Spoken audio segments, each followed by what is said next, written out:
Hola, un saludo queridos hermanos, qué bueno que vienen y se reúnen o se conectan para el estudio bíblico para las células. En esta ocasión tenemos la lección 3 del título Enemigos de Cristo, Enemigos de Cristo.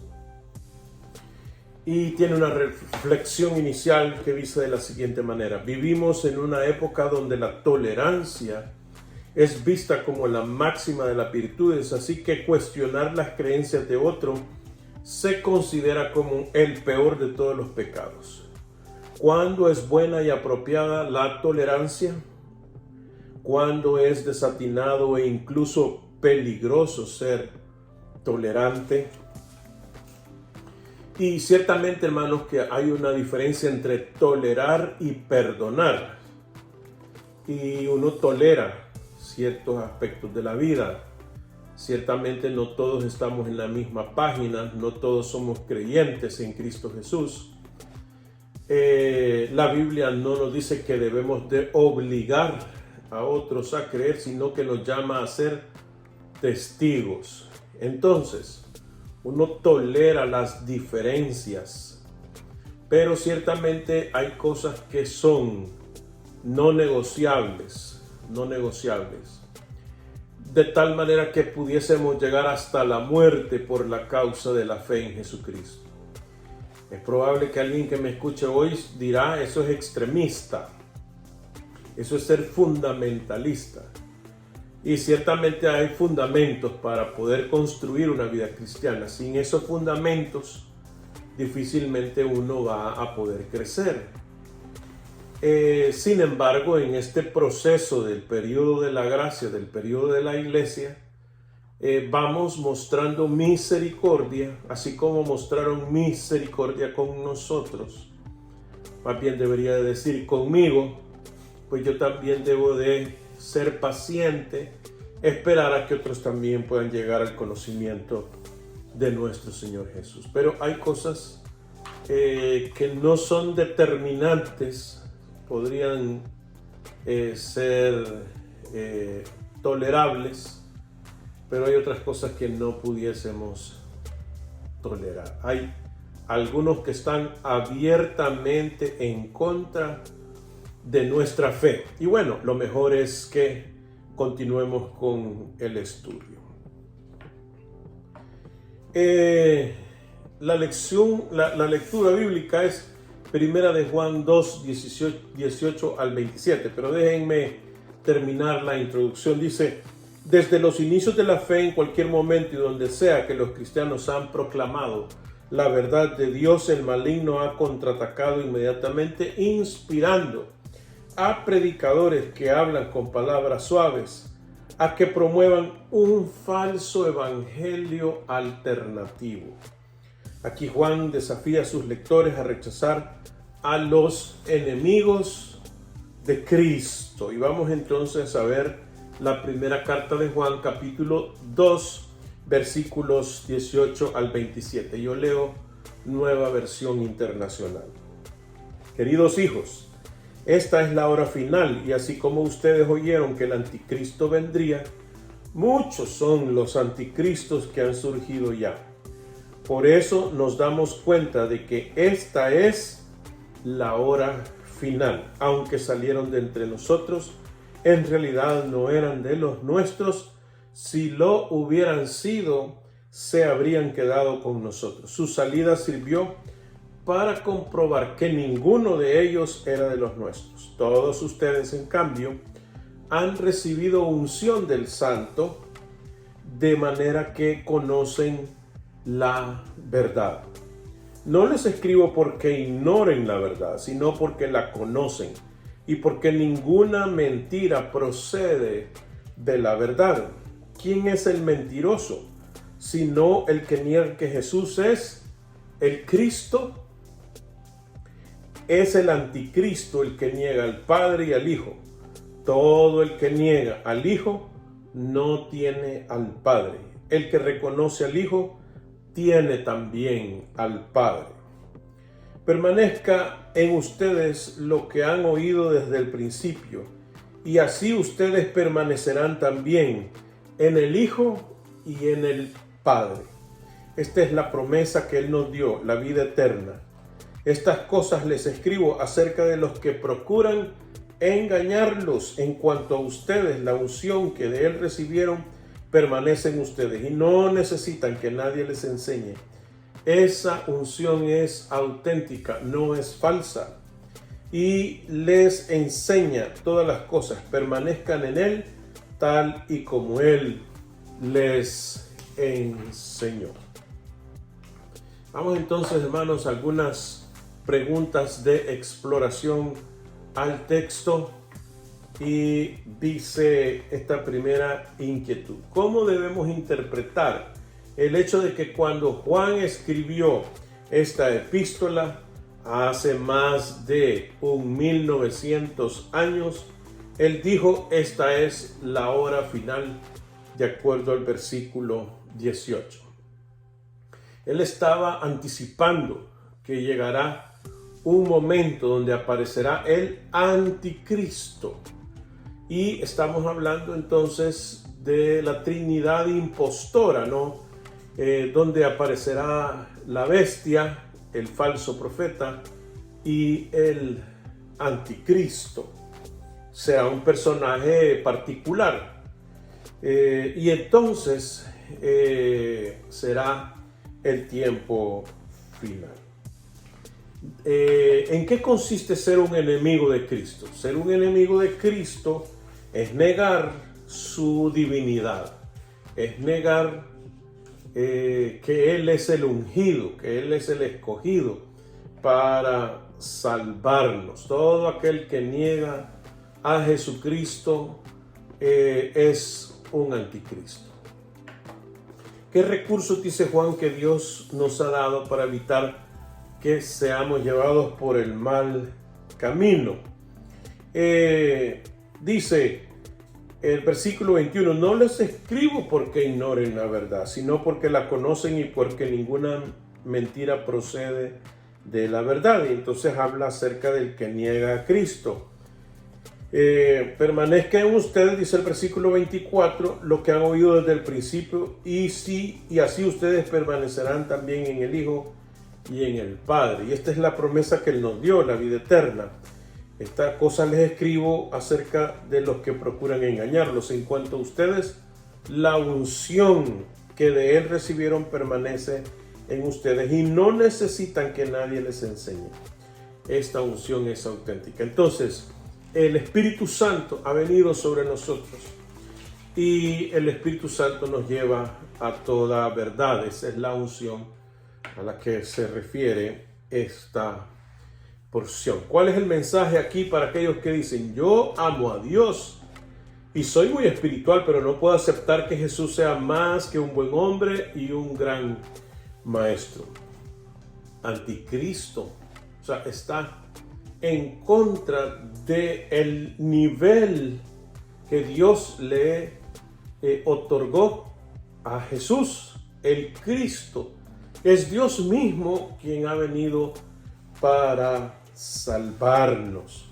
Entonces, todo el que niega a Cristo niega al Padre, dice el contexto de lo que hemos leído. ¿Cuál es la conexión y o diferencia entre el anticristo singular y con A mayúscula y anticristos plural y con A minúscula? Según se menciona en el versículo 18, y dice: esta es la hora final, que aparecerá el anticristo. Y dice: y así como ustedes oyeron que el anticristo vendría, muchos son los anticristos que han surgido ya. O sea, personas que se oponen abiertamente a nuestro Señor Jesucristo. Los ha habido antes, los hay hoy y vendrán más, pero ciertamente vendrá el anticristo para el periodo de la tribulación. Ok, vamos entonces a esta historia de inspiración, la cual dice de la siguiente manera: ustedes usted los ha visto, dice, las palabras son suaves, el vocabulario elocuente, la apariencia genuina. Están en su televisor, están en su radio, tal vez incluso estén en su púlpito. Le puedo hablar con sinceridad, dice el autor del estudio. Ha llegado la hora de dejar de tolerar a los charlatanes religiosos. Estos buscadores de dinero santo han manchado la reputación del cristianismo, han embarrado los altares y destrozado los vitrales. Manipulan a los que son engañados con facilidad. No son gobernados por Dios, son gobernados por la avaricia.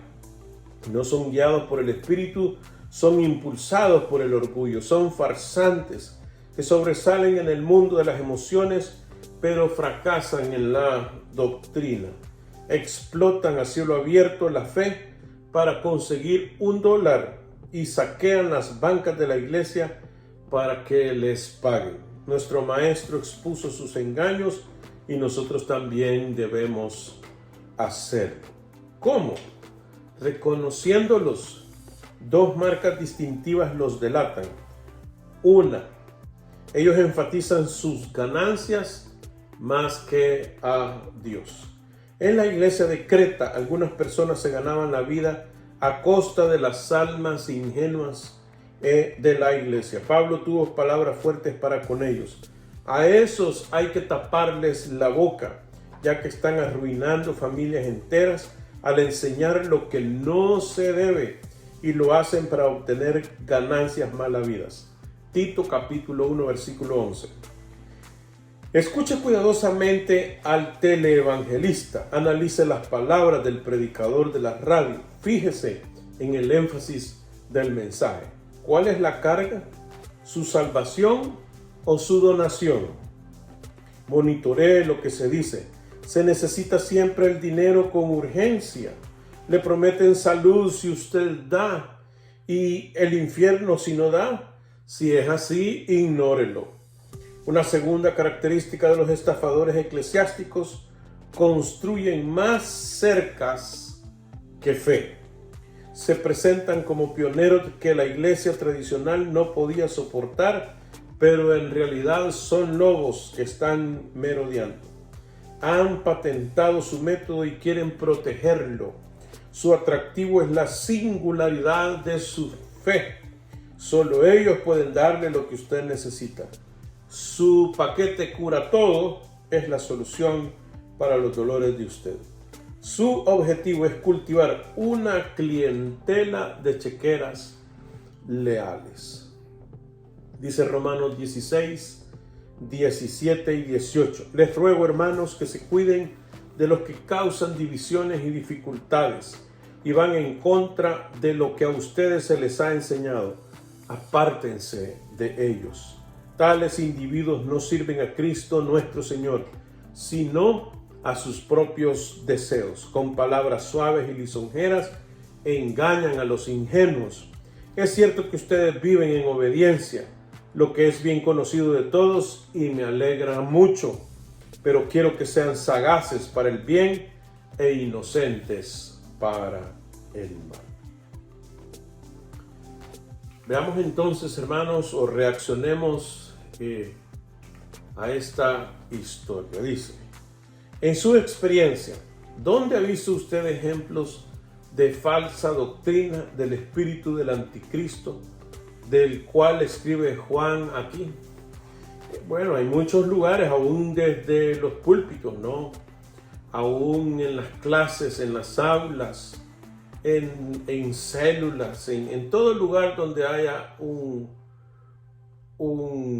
grupo y haya un supuesto líder, habrá esa falsa doctrina. Algunos niegan al anticristo, algunos niegan el periodo tribulacionario, y bueno, vamos a decir que un método hermenéutico, un buen método hermenéutico, tiene que ver con que la profecía no puede ser dogmática. Vamos a tenerlo abierto, pero la Biblia nos habla claramente que en el futuro o al final, como lo está diciendo Juan, vendrá el anticristo. Eso está claro. Y antes que venga ese personaje nefasto, habrán otros anticristos, o sea, pequeños influyentes, algunos en mayor o menor escala, que estarán en contra del cristianismo. ¿Diría usted que tiende a ser exageradamente tolerante o exageradamente dogmático? Aquí hay dos tendencias entre el legalismo y la carnalidad.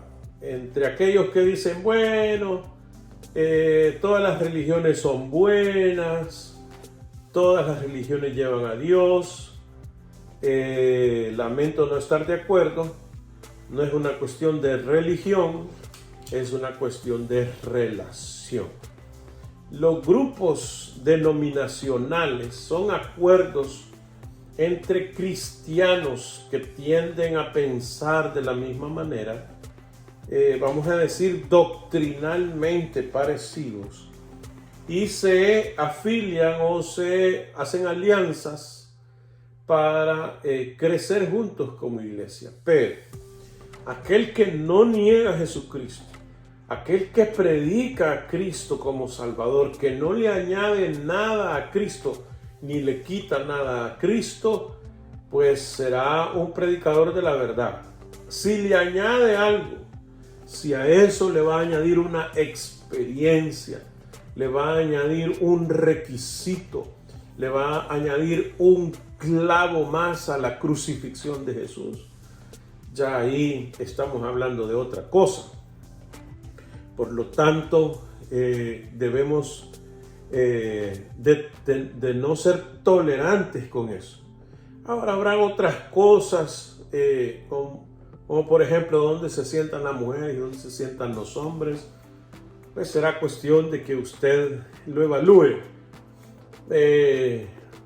Si el color de la pared o los adornos que hayan dentro del edificio deben de haber o no deben de haber, usted lo evalúa. El sistema de gobierno también es algo determinante, hermano, porque hay una sola iglesia, la iglesia de Jesucristo. No hay la iglesia del pastor tal, del pastor fulano, del pastor mengano. Hay una sola iglesia, la iglesia de Jesucristo. Yo tengo el privilegio de ser el pastor de la iglesia bautista de Kendall, pero no significa que la iglesia sea mía. Yo ahí estoy para orientar y traer una palabra orientadora, traer el entendimiento sobre la escritura, lo cual hago con mucho temor y temblor. Así que vamos a entender qué cosas podemos tolerar, qué cosas no. En Mateo 16, 13 al 23, el apóstol Pedro hace una declaración perspicaz que honra a Dios y luego voltea y hace un comentario inspirado por el diablo. ¿Qué nos dice esto acerca de nuestra necesidad de saber discernir? A ver, leamos el texto. Lo estoy leyendo de la Nueva Versión Internacional. Mateo 16, 13 al 23. Déjenme tratar de dar la entonación correcta. Cuando llegó a la región de Cesarea de Filipo, Jesús preguntó a sus discípulos, ¿quién dice la gente que es el Hijo del Hombre? Le respondieron, unos dicen que es Juan el Bautista, otros que Elías y otros que Jeremías o uno de los profetas. ¿Y ustedes quién dicen que yo soy? Tú eres el Cristo, el Hijo del Dios viviente, afirmó Simón Pedro. Dichoso tú, Simón, hijo de Jonás, le dijo Jesús, porque eso no te lo reveló ningún mortal, sino mi Padre que está en el cielo. Yo te digo que tú eres Pedro, y sobre esta piedra edificaré mi iglesia, y las puertas del reino de la muerte no prevalecerán contra ella. Te daré las llaves del reino de los cielos. Todo lo que ates en la tierra quedará atado en el cielo, y todo lo que desates en la tierra quedará desatado en el cielo. Luego les ordenó a sus discípulos que no dijeran a nadie que él era el Cristo. Estoy en el versículo 21. Desde entonces comenzó Jesús a advertir a sus discípulos que tenía que ir a Jerusalén y sufrir muchas cosas a manos de los ancianos, de los jefes de los sacerdotes y de los maestros de la ley, y que era necesario que lo mataran y que al tercer día resucitara. Pedro lo llevó aparte y comenzó a reprenderlo. De ninguna manera, Señor, esto no te sucederá jamás. Jesús se volvió y le dijo a Pedro: aléjate de mí, Satanás, quieres hacerme tropezar. No piensas en las cosas de Dios, sino en las cosas de los hombres.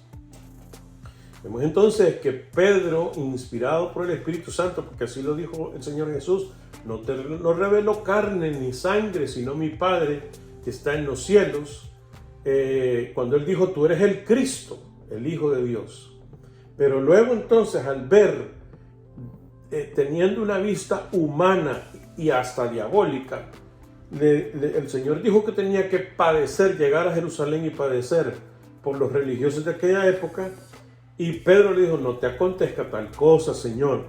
Lo llevó aparte. Dice: yo me imagino a Pedro, quizás le echó la mano al hombro y lo reconvino. Y le dijo: no, Jesús, vamos, ¿por qué no te calmas, Señor? No te pongas tan apresurado.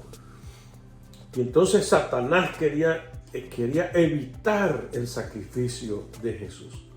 Y así a veces, hermanos, hay mensajeros inspirados por los deseos carnales o inspirados por pensamientos diabólicos que traen un mensaje liviano. No te acontezca tal cosa, Jesús, no te pongas tan estricto.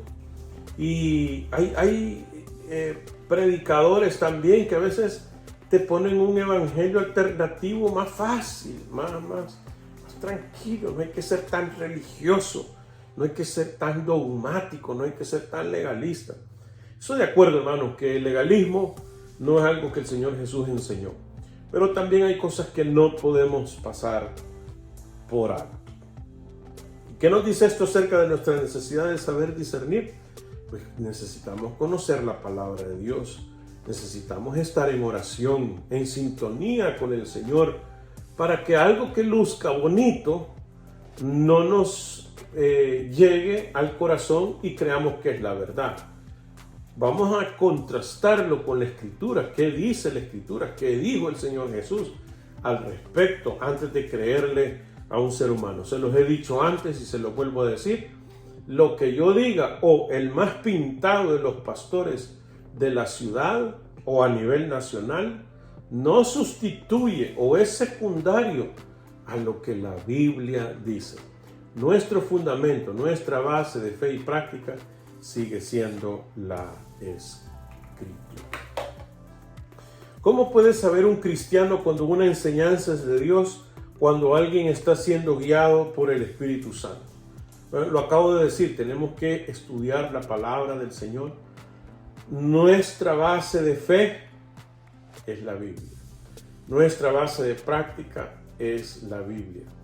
Tenemos que reconocer que un texto sin contexto es un pretexto. Eso es un principio bien básico de la interpretación bíblica.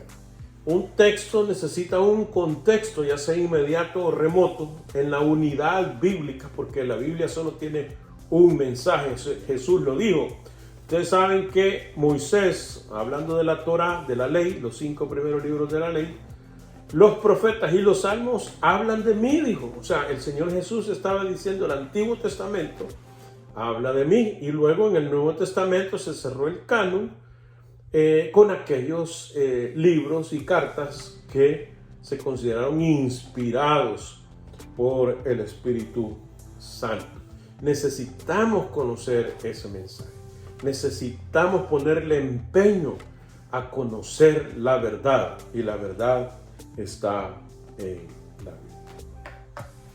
Está sugiriendo este pasaje que no debemos tener comunión con aquellos de otras denominaciones. por qué sí o por qué no.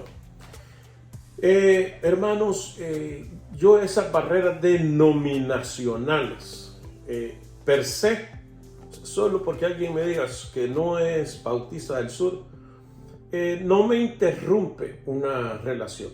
Si entre nosotros mismos, entre los Bautistas del Sur, no estamos de acuerdo en ciertos aspectos doctrinales tolerables, no estamos hablando de los no negociables, salvación por Cristo, la inerrancia de la Biblia, o sea, la Biblia no está equivocada, el liderazgo sometido a la voluntad de Dios manifestado en el consejo de la iglesia, y entre otras cosas, entonces habrá diferencias, pero cristocéntrico, todo aquel que se mantenga cristocéntrico, el grupo denominacional al que pertenezca, será su decisión, pero todo tiene que ver con centrados en Cristo.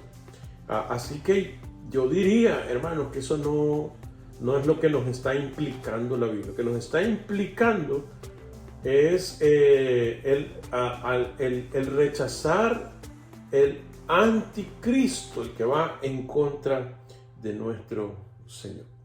¿Cuáles son algunas medidas de protección específicas que usted necesita tomar para prepararse mejor contra los falsos maestros con los que probablemente se encontrará? Pues yo sigo insistiendo en el conocimiento de la verdad, en la vida devocional, porque la letra mata, el espíritu vivifica, tener comunión con el Padre, andar en sintonía con el Señor, y no simplemente tener un conocimiento sin el respaldo de la oración constante, la lectura bíblica, la participación en la escuela dominical, en las células y congregarse. Lecciones de la vida. En lo que respecta a advertencias, aquí tenemos una de Pablo que es algo realmente extraordinario. Segunda de Corintios 11:14, en su parte pertinente. Satanás mismo se disfraza como ángel de luz. Hay que tener cuidado. Qué recordatorio tan aleccionador de que algunas cosas que parecen buenas pueden en realidad ser mortales. Repasemos. Tenemos un enemigo acérrimo que es el autor del engaño. Él es un experto en cegar a la gente para que no vean la verdad. Y no hay nada que le encantaría más que vernos muertos. Y sin embargo, a pesar de lo escalofriante que es el maligno, debido a que somos hijos de Dios y su espíritu mora en nosotros, no tenemos que temblar de miedo.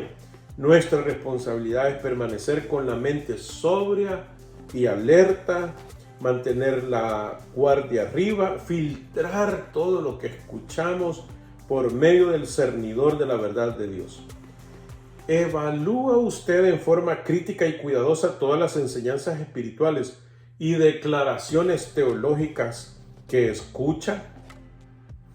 Es importante, hermano, ya se lo he mencionado. Pregunte capítulo y versículo dónde dice eso, de dónde sacó eso, o sea, los pastores de la iglesia, un diácono, un líder de célula, un maestro de la escuela dominical o alguien de fuera. Usted tiene todo el derecho a preguntar. Y sugerencia para el tiempo de oración final dice: Espíritu de verdad, lléname, protégeme, guíame, amóldame, enséñame a pensar correctamente, muéstrame cómo vivir de una manera que te agrade. Entrego mi corazón y mi mente, mi vida a ti. Bueno, hermanos, muchas gracias por estar pendientes de las lecciones de los estudios bíblicos para las células. Disculpen, es una bendición poder continuar estudiando la palabra del Señor. Yo les agradezco que tengan este interés y espero entonces poder servirles en una próxima ocasión. Que Dios me los bendiga, hermanos.